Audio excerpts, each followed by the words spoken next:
He let me bathe him. That's when I fell in love. True gay love story.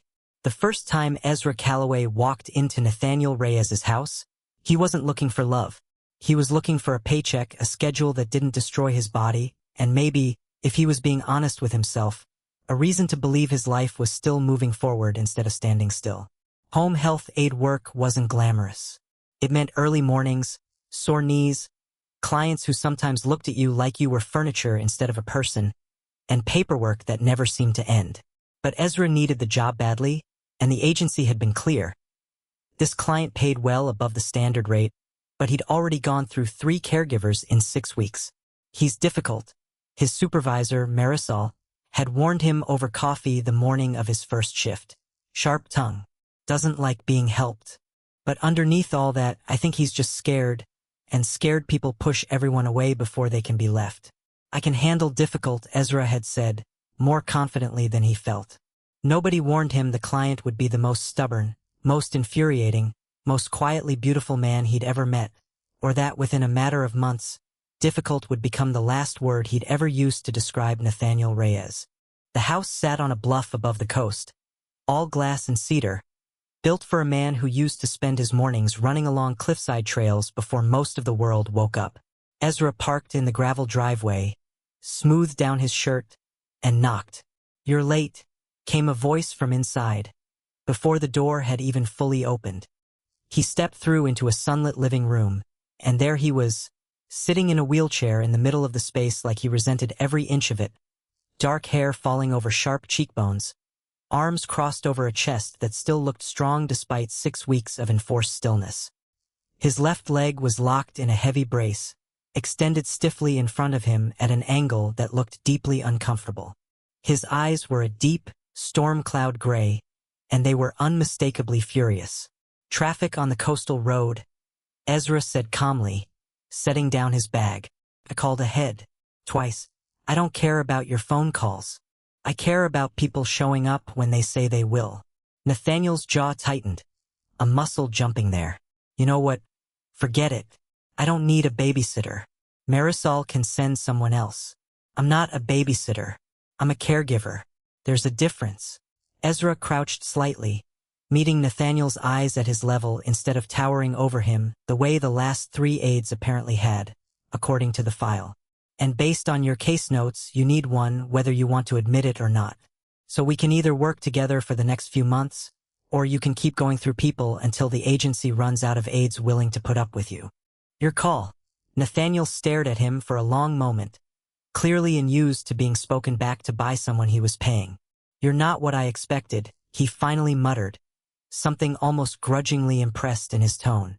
"Neither are you," Ezra said, and for the first time, something that might have been a smile flickered across Nathaniel's face before he visibly crushed it back down.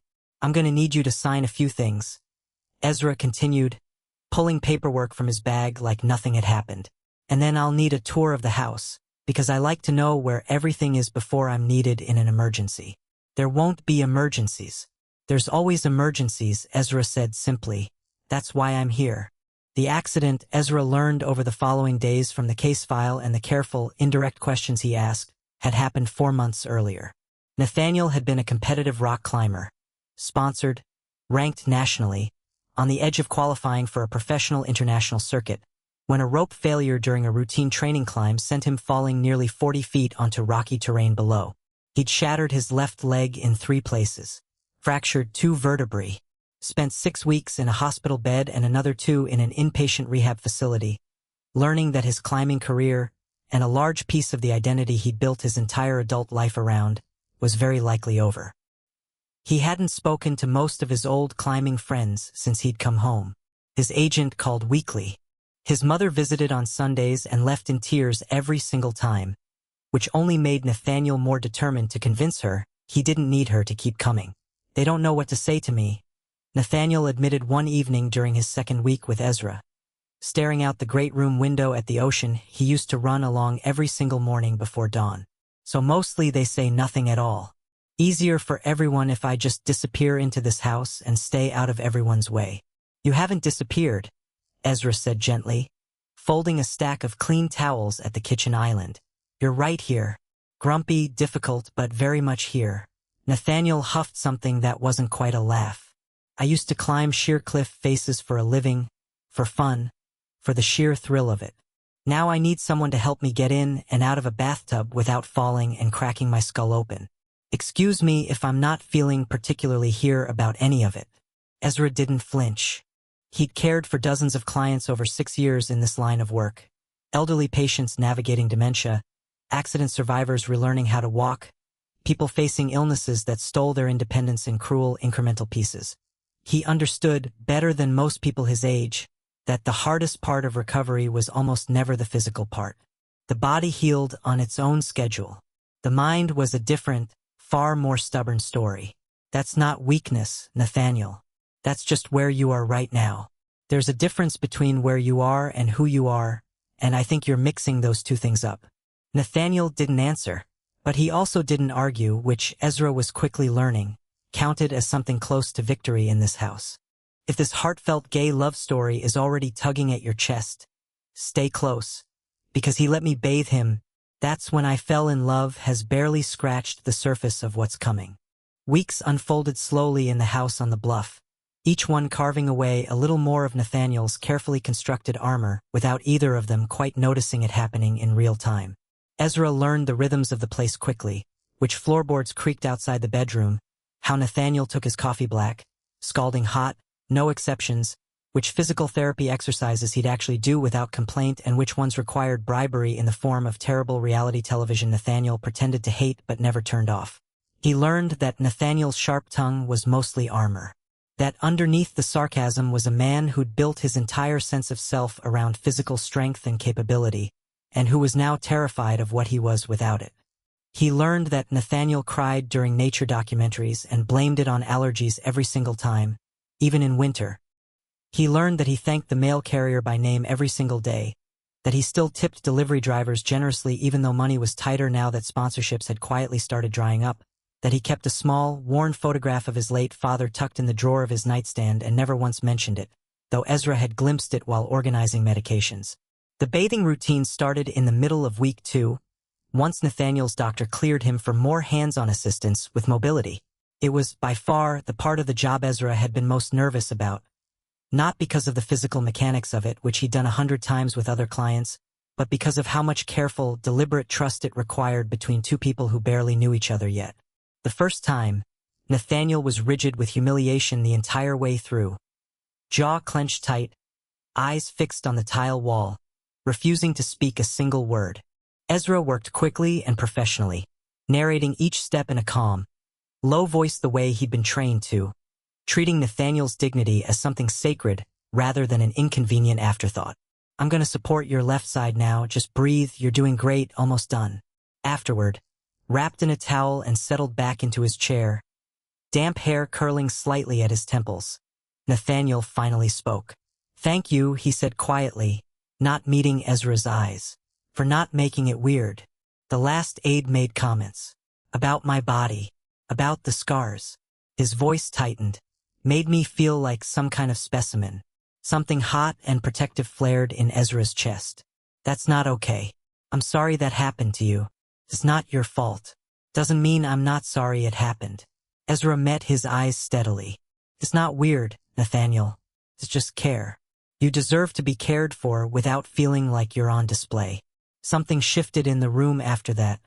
Subtle but real.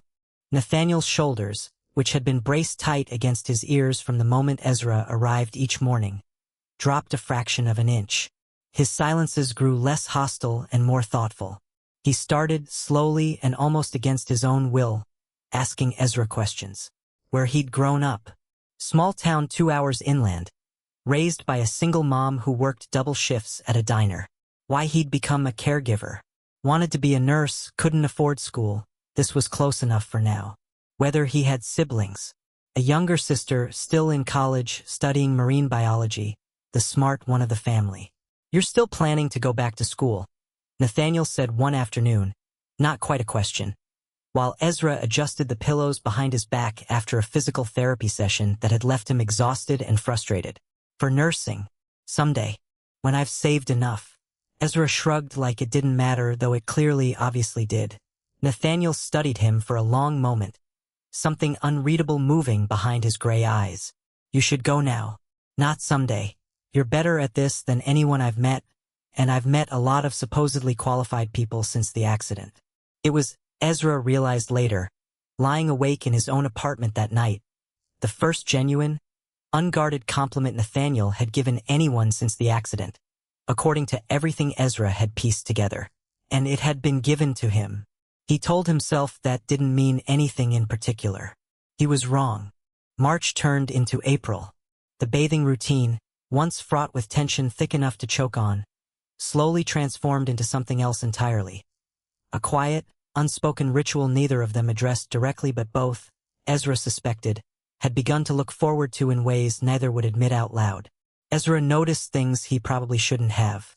The way Nathaniel's shoulders finally relaxed beneath the warm water, the tension of each hard day slowly releasing under his careful hands. The way Nathaniel sometimes closed his eyes and simply breathed, trusting Ezra completely with his body in a way he trusted almost no one else on earth anymore, not even his own mother. The small, unguarded smiles that started appearing more and more often, especially when Ezra made deliberately terrible jokes to distract him during the harder, more humiliating parts of his physical therapy exercises. He told himself it was completely normal to feel close to a client after weeks of this kind of intimate, careful work. He told himself the warmth blooming quietly in his chest every time Nathaniel actually laughed. A real laugh, rare and startling and beautiful, was just professional satisfaction at watching someone heal under his care. He told himself a great many things that spring that weren't quite the whole truth. There were bad days too. Days that reminded Ezra this wasn't a slow, gentle love story yet. It was still, first and foremost, a recovery, and recoveries were rarely linear or kind. One afternoon in late April, a follow-up scan revealed that Nathaniel's leg was healing slower and at a worse angle than his surgeon had hoped, meaning a second surgery might be necessary.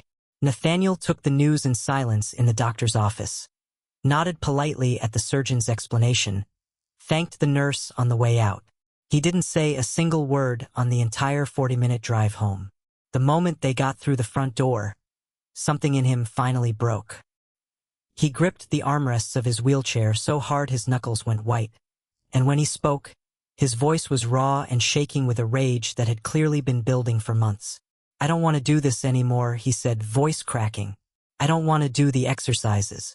I don't want another surgery. I don't want to sit here every single day watching my whole life disappear one appointment at a time. I used to be someone, Ezra. I used to matter to people. Now I'm just this, a broken thing everyone has to manage. You're not a broken thing, Ezra said quietly, kneeling down in front of the wheelchair so they were eye level, the way he always did when things got hard. You're a person going through the worst thing that's ever happened to you. Those aren't the same. Feels the same from in here. I know it does. I'm not going to pretend I understand exactly what it feels like, because I don't. I've never lost what you've lost. Ezra reached out, slowly, and rested a hand on Nathaniel's knee. The good one, careful, deliberate. But I've watched you show up to every single hard exercise for 6 weeks, even on the days you told me you hated it. I've watched you get back into that pool even though the water used to be your favorite thing and now it terrifies you because of the fall. That's not nothing, Nathaniel. That's not someone who's disappeared. That's someone fighting like hell. Nathaniel's breath caught, and for a long moment he simply stared at Ezra's hand on his knee, at the steady, unwavering patience in Ezra's face, and something in his rigid posture finally gave way. His shoulders dropped. His eyes filled, and this time he didn't try to hide it or blame it on allergies. I'm scared, he whispered. I'm so scared this is just who I am now, and I don't know how to be okay with that. Then we don't figure that out today, Ezra said softly. Today we just get through today. That's allowed. Nathaniel nodded, wiping his eyes roughly with the back of his hand, and let out a shaky, exhausted breath. Stay for dinner, he said suddenly, almost surprising himself with the request. I don't want to be alone tonight, not after all that. Ezra knew, technically, that his shift ended at 6. He knew the agency had policies about boundaries, about not blurring lines with clients, all of which he'd followed carefully for 6 years without a single complaint. Okay, he said anyway. I'll stay. He let me bathe him. That's when I fell in love is a story about trust rebuilt one difficult, imperfect day at a time. But every slow burn has a turning point, and this one is closer than you think. The turning point came on a stormy evening in early May, week 9 of Ezra's assignment, when the power went out across the entire coastal town and left the house lit only by candlelight scattered through the great room. Nathaniel had been struggling more than usual that day. The second surgery had been scheduled for the following week, and the fear of it, the fear of going backward instead of forward, had settled over him like a physical weight since breakfast.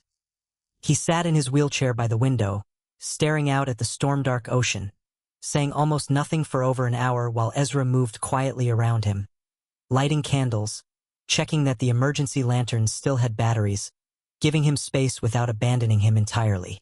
"Talk to me," Ezra finally said, settling onto the floor beside the wheelchair, close enough that their shoulders nearly touched. The way he'd learned worked best when Nathaniel needed coaxing rather than pushing. "What's there to say?" Nathaniel's voice was hollow, flat in a way that worried Ezra more than anger would have. "My leg's healing wrong. I need another surgery just to have a chance at walking normally again, let alone climbing. Everything I was before that accident, it's just gone, Ezra. And I don't know who I am without it. I don't know who's going to be left after this next surgery either." "You're still you," Ezra said softly, steady. "Climbing was something you did. It was never the only thing you were, even if it feels that way right now." "How would you know that?" "You didn't know me before, because I've spent 9 weeks getting to know the actual you." Ezra's voice was warm, sure, unhurried, the candlelight flickering gold across both their faces. The you who remembers the coffee order of literally every barista at that place on 4th Street. The you who cries during nature documentaries and blames it on allergies in the middle of winter. The you who still tips your delivery drivers like you're not worried about money. Even though I've seen the bills on the counter and I know you are. That person is still here, Nathaniel. He never left. He's sitting right in front of me. Nathaniel turned to look at him then, candlelight catching gold in his gray eyes. Bright with unshed tears he was fighting not to let fall. "Why do you care so much?" he whispered. "You're just supposed to be my caregiver. You're paid to be here." "I know," Ezra admitted quietly, his own heart suddenly pounding. "I know that's what I'm technically supposed to be. And what are you instead?" The question hung in the candlelit dark between them, heavy with 9 weeks of things neither of them had said out loud, not even to themselves. "I don't know if I'm allowed to answer that," Ezra murmured, throat tight. Nathaniel reached out, slowly, deliberately, and took Ezra's hand in his. His fingers were warm despite the storm, steadier than they'd been all day. "I'm asking you to answer it anyway," he said softly. "Please." Ezra's heart pounded so hard he was sure Nathaniel could feel it through their joined hands. "I think somewhere in these 9 weeks, I stopped seeing you as a client, Nathaniel. I think I started counting down the hours until I got to walk through that door every single morning. I think I started looking forward to your terrible jokes and your stubbornness and the way you thanked the mail carrier and the way you cried during that elephant documentary. I think," his breath caught and he made himself keep going. "I think I'm falling in love with you, and I have no idea what to do with that, because you're vulnerable right now, going through the hardest thing of your life, and the very last thing on earth I would ever want is to take advantage of that." Nathaniel's grip on his hand tightened, almost involuntarily. "You're not taking advantage of anything," he whispered, voice breaking. "Ezra, you're the only person who's looked at me like I'm still whole since the day of that accident. My own mother looks at me like I'm made of glass now. My agent looks at me like a comeback story or a liability, depending on the week. Everyone else sees the wheelchair, the brace, the guy who used to climb mountains and now can barely climb his own front steps. You're the only one who still sees me. Just me. Nothing else. Because you are still you," Ezra said, voice breaking too now. "You've always still been you, Nathaniel. Nothing about this has changed that." Nathaniel lifted Ezra's hand, slowly, and pressed it gently against his own chest, right over his heart, which was pounding just as hard as Ezra's. "Feel that," he murmured. "That's what happens every single time you walk into a room. Every single morning. It's been happening for weeks and I've been too scared to say a word about it because I thought you'd think I was pathetic. Falling for the guy who's paid to change my bandages." "I don't think that at all," Ezra whispered, I think I've been falling right alongside you. I need you to be sure, Nathaniel breathed. Because if this is just the storm talking, or the fear, or the loneliness of the last 4 months finally catching up with me, it's not. Ezra's voice was steady now, certain in a way he hadn't expected it could be, given how frightened he'd felt only moments before. I have never in my life been more sure of anything. I love you, Nathaniel Reyes. I don't know exactly when it happened. Maybe it was the first time you let me help you through the shower without making yourself smaller out of shame. Maybe it was every single day after that one. But it happened, and I am done pretending it hasn't. Nathaniel closed the last of the distance between them and kissed him. It was soft, careful, full of 9 weeks of unspoken feeling finally given permission to exist out loud between two people who had spent months circling something they were too afraid to name. Nathaniel's hand came up to cup Ezra's jaw, fingers trembling slightly against his skin, and when they finally broke apart, both of them breathless, foreheads resting together in the flickering candlelight, Nathaniel let out a small, wondering laugh. I let you bathe me, he whispered. I let you see me at my most broken, my most vulnerable, on the worst days of my entire life. And somehow that's exactly when I fell in love with you. Same, Ezra murmured back, smiling against his skin, tears he hadn't noticed falling now sliding warm down his own cheeks. That's exactly when I fell too. Somewhere between the humiliation and the trust, I just fell. The storm raged on outside, rain lashing hard against the windows, wind howling around the corners of the old house. But inside the small, warm circle of candlelight, wrapped in each other, everything felt impossibly, perfectly still. A confession in candlelight. But love this new, this fragile, always faces a test. And this story's hardest one is still waiting just ahead. He let me bathe him. That's when I fell in love isn't finished yet. They didn't tell anyone right away. For nearly 2 weeks, the relationship existed only within the walls of the house on the bluff. Stolen kisses in the kitchen while coffee brewed, Nathaniel's hand finding Ezra's during physical therapy exercises for reassurance instead of just support. Quiet evenings on the porch watching the sunset that felt entirely different now that neither of them was pretending anymore. It was, Ezra thought privately, the happiest 2 weeks of his entire adult life, tucked away from the world, uncomplicated by anyone else's opinions. Couldn't stay that way forever. The surgery loomed, and with it came the return of the wider world Nathaniel had been so carefully avoiding since the accident. Priya Nasser, Nathaniel's longtime agent, arrived unannounced on a bright Tuesday morning exactly 1 week before the scheduled surgery. Sharp suit, sharper eyes, settling onto the living room sofa like she owned the place. There's a documentary crew interested in your story, she said without preamble, pulling out her tablet. Comeback narrative, elite climber, catastrophic injury, road to recovery, maybe even a return to the sport eventually if the second surgery goes well. It's a beautiful story, Nathaniel. Sponsors are already circling again for the first time in months. But they want the full picture. The struggle, the recovery, the personal journey as the producer put it. Meaning what, exactly, Nathaniel asked carefully, glancing once toward the kitchen doorway where Ezra stood, deliberately not eavesdropping, deliberately failing at it entirely. Meaning cameras in your home for 6 to 8 weeks. Meaning your recovery becomes public property, more or less. Meaning everything. Priya's eyes flicked toward Ezra, assessing, unhurried. Including, I'd imagine, whatever's going on between the two of you. The room went very still. There's nothing, Nathaniel started, too fast. Nathaniel. Priya's voice softened, unexpectedly gentle. I've represented you for 8 years. I was there the week you signed your first sponsorship deal. I can see the way you look at him from across a room. I'm not judging either of you. I'm simply telling you that once cameras are in this house, your privacy disappears completely. All of it. Including this. Including whatever this is. Nathaniel looked at Ezra, torn, guilt written plainly across every line of his face. I don't have to do it, he said quietly. I can tell them no. Tell them I'm not ready. It's a huge opportunity, Ezra said carefully, crossing into the room now, unwilling to let Nathaniel make this decision purely out of fear on his behalf. For your career. for getting back out into the world you loved, on your own terms this time. It's not worth it if it means hiding you, Nathaniel said firmly, reaching for Ezra's hand without hesitation. Right in front of his agent, a small but seismic act of courage. I'm done hiding things that matter to me. I spent 4 months hiding how broken I felt after the accident because I thought admitting it made me weak, made me less of the person people expected me to be. I'm not doing that again. Not with this. Not with us. Ezra's chest ached with something dangerously close to hope. You'd really tell them? Publicly? Your whole career, your whole audience. I climb sheer rock faces for a living, Ezra. I'm not scared of heights.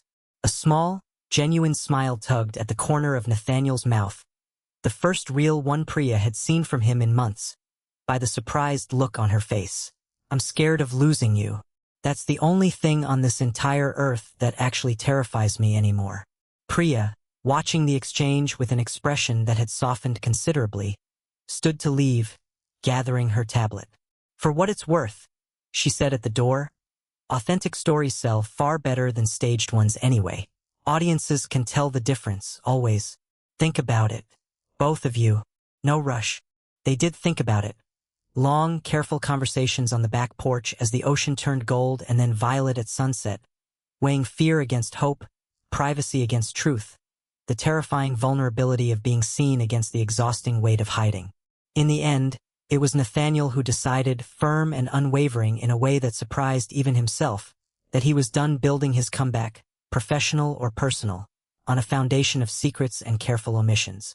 I want to do it, he told Priya over the phone, Ezra sitting beside him on the porch swing, their fingers laced together. All of it. No editing around Ezra. No pretending he's just staff. If people can't handle that part of the story, then it was never really my story they were interested in to begin with. The surgery happened first. A long, anxious day for Ezra sitting in a hospital waiting room that felt entirely different from every other client surgery he'd waded through over the years. Because this time his heart wasn't just professionally invested. This time it was terrifyingly, wonderfully personal. The surgery went well.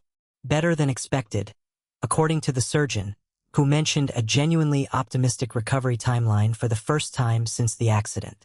Nathaniel woke groggy, disoriented, and immediately reached for Ezra's hand before he'd even fully opened his eyes, as if some part of him had known, even unconscious, exactly who he needed close.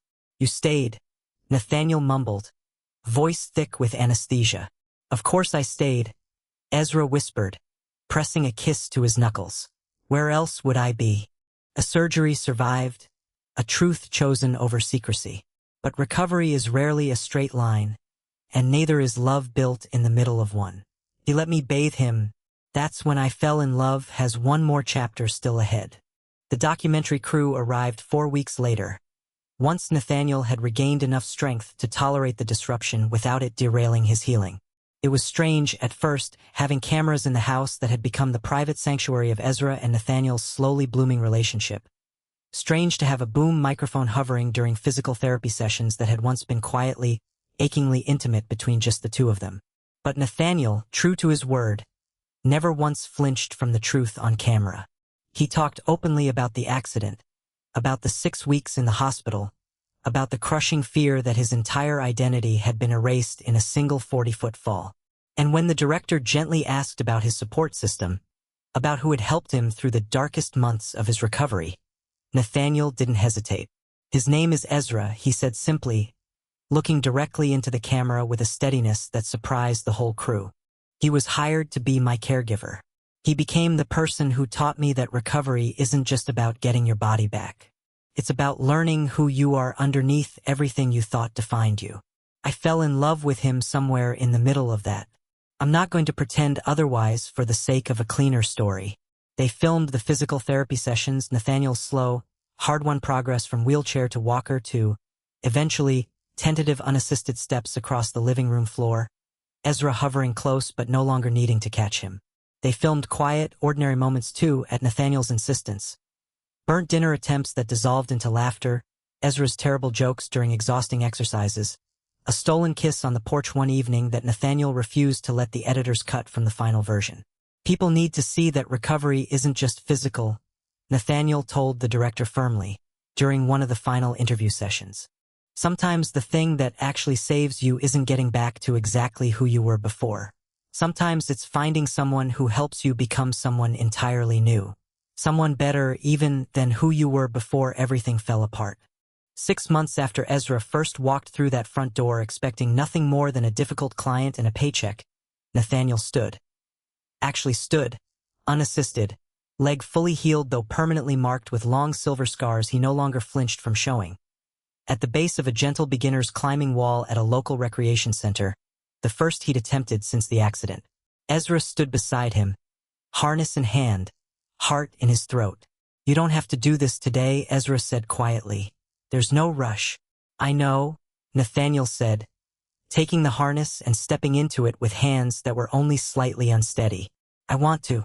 I'm not climbing to prove anything to anyone anymore. Not to Priya, not to old sponsors, not even to myself, really.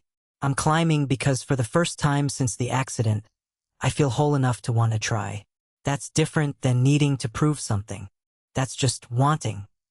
He reached the top of the modest wall. Nothing at all like the sheer mountain faces he used to conquer for a living, but a genuine, hard-won victory all the same, and looked down at Ezra with an expression of pure, unguarded joy that made Ezra's chest ache with how much he loved this man. "I love you," Nathaniel called down, laughing, breathless with something that wasn't fear for what felt like the first time in a year. In case that wasn't already blindingly obvious to everyone in this entire building. Ezra laughed, tears prickling hot in his eyes, watching the man he loved reclaim a piece of himself he genuinely believed was lost forever. Watching him rebuild not the exact life he'd had before, but something new, something chosen, something that had space in it for both the mountain and the man who'd helped him find his way back to it. "I love you too," Ezra called back, voice thick. "Now come down here so I can kiss you properly, Reyes." The documentary premiered that autumn to unexpectedly wide acclaim. Not just for the climbing footage, though that was stunning, but for the unflinching honesty of the love story tucked inside a recovery story nobody had expected to be quite so tender. Messages poured in from viewers around the world, people navigating their own injuries, their own losses, their own quiet, unexpected loves found in the middle of the hardest chapters of their lives. Ezra finally started nursing school that January, tuition partially covered by the unexpected windfall of speaking engagements Nathaniel insisted he take. Refusing to let Ezra's own dreams stay indefinitely deferred the way his had almost been. Nathaniel, for his part, never returned to elite competitive climbing.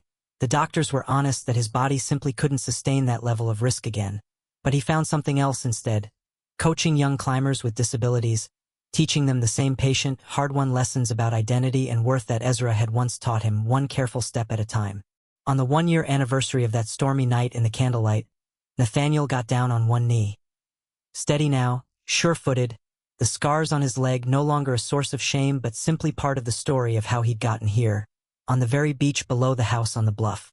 "You saw me at my worst," he said, voice trembling slightly with emotion rather than fear now. "My most broken, my most vulnerable, my most furious at the whole entire world. You bathed me when I couldn't do it myself, and you never once made me feel like less of a man for needing that.